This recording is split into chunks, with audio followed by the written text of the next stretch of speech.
please leave a like and remember to subscribe. Today we're talking about deck building.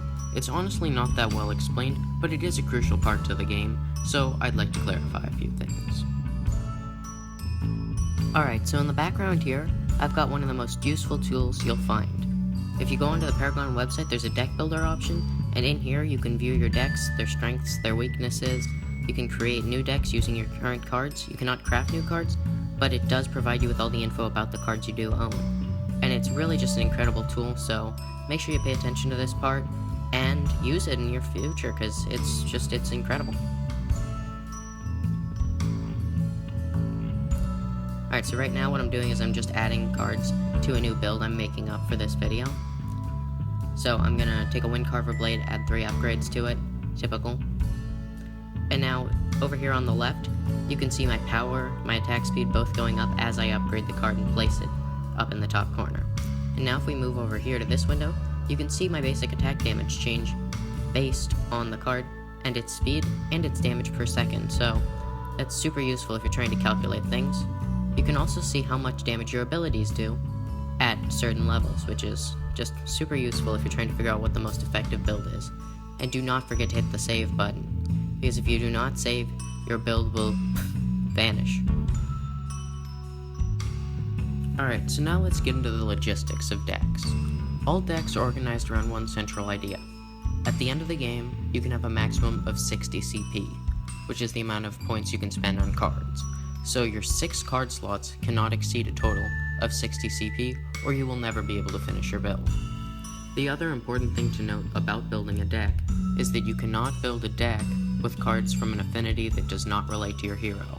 Neutral affinity affects all heroes and can be used as a result, but every other affinity is hero specific. The way the deck system is set up in Paragon, it essentially leaves you room for 2 types of decks. The first one is a discard-based deck, where you have an early game build and a late game build. And as you progress through the game, you discard your early game build and use the card points to buy late game items. A good example of this would be my Fey deck from my last video. If you haven't already checked that out, please do, because it shows you how to use the deck and optimize it. Alright, the other type of build is the builder build. It's really useful because you only need 6 cards, and the upgrade cost for those cards steadily increases with each card coming up. So that way, you're always spending a similar amount of card points to what you're making based on your stage in the game. The advantage to this is you don't need to set aside space in your deck for cards that you're going to discard later, which means you can have several options for certain cards, meaning that you can adapt to situations, such as one option is a healing card, and the other option is a damage card, and you can choose one or the other based on how the game is progressing for you. It's a more flexible build, but the primary disadvantage to it is that you won't always have a fully upgraded bonus, which means you might be at a slight disadvantage statistically speaking, as compared to other players who are using a discard deck. So, in Paragon right now, not all of the cards are fully explained, so I'd like to take a moment and just clarify a few things. First of all, cards like the Stalker's Siphon has a unique passive where basic attacks on jungle minions restore 8 health. This is an incredibly useful card early game, but it doesn't scale, so late game this card has no value. However, early game, this will keep you alive in the jungle and make you a lot more effective, but only if you're a jungler. Another card is the Brawler's Scythe, and its unique passive is basic attacks on jungle minions gain plus 15 scythe damage bonus. Now that scythe there actually represents basic damage to a specific target. It's weird, it doesn't actually mean anything unique, but they chose to give it a special icon. So just know this doesn't affect lane minions, and it does not stack. So it's only useful, again, early game jungle. Alright, and lastly here's the Chronospike. This is an awesome card because it gives you cooldown reduction, which is super useful because you're getting off abilities more often as a caster, you're doing more damage. It's just helpful. But the thing here is it's a unique passive, and now any card with a unique passive cannot stack with another card with a unique passive of the same effect. So you can't have 2 Chronospikes and get 20% cooldown reduction. You're still only getting 10% cooldown reduction. There are a lot of other cards like this, so it's important to know that unique passives do not stack. Alright, next up for you I have Augmentation Essentials. These are just useful cards that give certain heroes in certain affinities a huge advantage at certain points in the game. So I'm going to go over these guys individually and kind of help you get a better grasp of them, because my first video did not do that as well as I would have liked. First up on my augmentation list is the Armivore. Now this card is super useful for Twin Blast early game because it gives him attack speed, and every basic attack he lands regains 6 mana, which is super useful, but it does not scale, so it's only good early game. Alright, next up here we have the Circlet of Mana.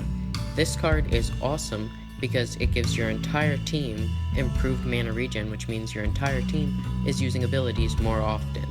Now, this is awesome, but it's really only a good card for a support hero or a tank.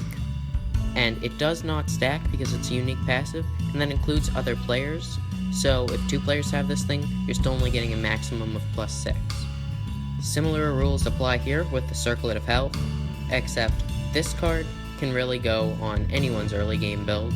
However, I would definitely recommend it for tanks and supports. Alright, this card here is a must-have for mages, especially if you're going up against heroes like Chimera. This will totally damage their regen by a ton every time you cast an ability, which gives you a huge advantage.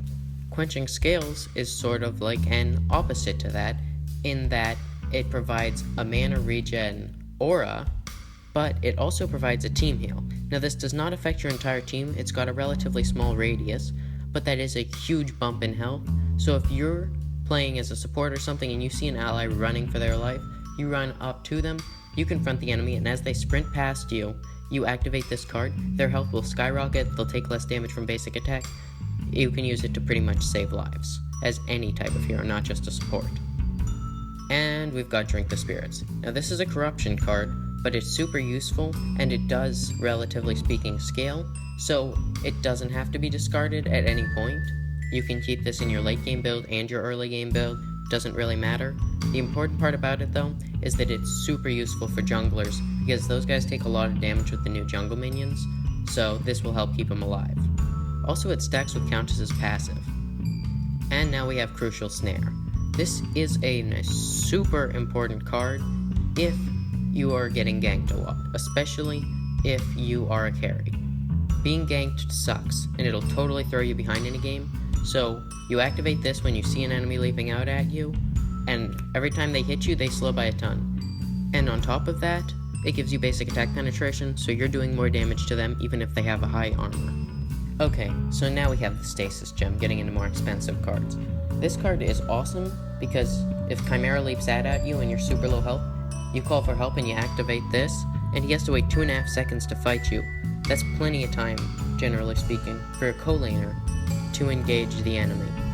Okay, and the Thunder Cleaver. This is universal, and it should be universally used with any jungler, because this card gives you an active that allows you to basically blast all the enemy minions, which is essentially a damage dealing ability, and it gives your basic attack AoE damage an extra 50%, which is huge. Okay, Overflowing Gifts. This card is incredible for FaZe because it jumps her health regen by 9.5, and she passes on any bonus regen of hers also to whoever she's linked to. Really, it's just a must-have for supports.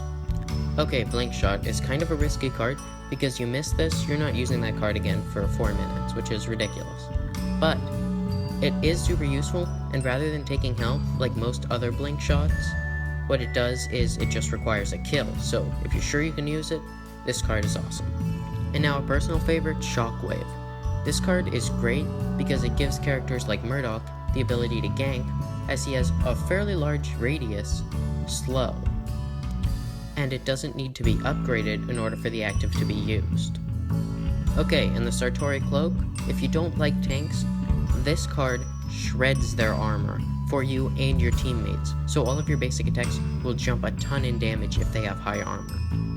And Incessant Onslaught. I love this card when put on Crunch because his ultimate gives him cooldown whenever he lands basic attacks, and this card increases that, so he's releasing abilities like Punch Punch ability, Punch Punch same ability, it's ridiculous.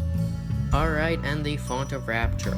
I like this card a lot because whenever you attack first, you're automatically going to be generating a shield, and that essentially prevents damage. So if you're using this against, say, Revenant, and you start to actually build up lifesteal shield, then his Obliterate won't really hurt you. Okay, and this is Cast Converter. It's a card that I never see played, but it's actually awesome, because that allows you to regenerate 475 health over the course of 10 seconds for just less than 200 mana. That's incredible, so if you're worried about your hero being squishy, this is an amazing solution. Power Chord. This card used to suck, but now with the new update, it's great for any guy, especially against Quang and Chimera. This is a card that's great for anybody below a 7 basic attack power, as it augments their basic attack power with bonus ability damage. This is super useful for heroes like Countess and Crunch. Alright, and Honor the Pure. This is a super rare card to be seen in gameplay, but it is super useful. If you're playing as a tank or as a support, you have to have this, because in a team fight, this can save your entire team. However, it is a unique active, which means you can only have one of these at a time and use the active ability. The cooldown will be taken from both of them if you use one of them. Now, Hemorrhage is definitely a new card. It's strange because it gives you movement speed and attack speed, which is never seen, and not only that, but it gives lifesteal to any hero that uses them because it's universal affinity. Now, this card has a pretty big downside, so I recommend using it when you're in an enemy lane, attacking their tower, and their hero isn't there to attack you. This will allow you to shred the tower like that. Alright, this is a great card because it's essentially like having your own personal Muriel ability. What it does is it gives you shielding for a fairly large amount if you're playing as a mage. Okay, Siren Song. I love this card because it works great on anyone who wants to stay with who they're attacking. Now, you want to have at least a decent basic attack power and speed for this to function properly. However, if you use it for 6 seconds, you're basically inescapable. And now, Ashes of the Witch. This is potentially the best new card in the game. It gives all of your abilities an extra minus 150 max move speed slow for 1 second, but it can only be applied every 2 seconds. Still though, this is pretty awesome because, well, now any hero has the ability to stay with whoever they're fighting.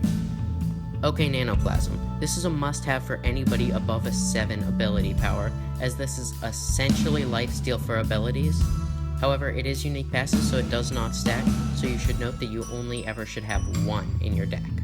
Alright, Nature's Muse. This is a cool one because it gives you health, mana, and regen, which is just helpful, but if you pay 100 mana, you can reduce all active cooldowns nearby by 5 seconds, which is insane. If your teammate is a Chimera and the enemy got away because they had a kit removal for debuffs, then this will put them right back on their tail and allow you to throw out your last ability again.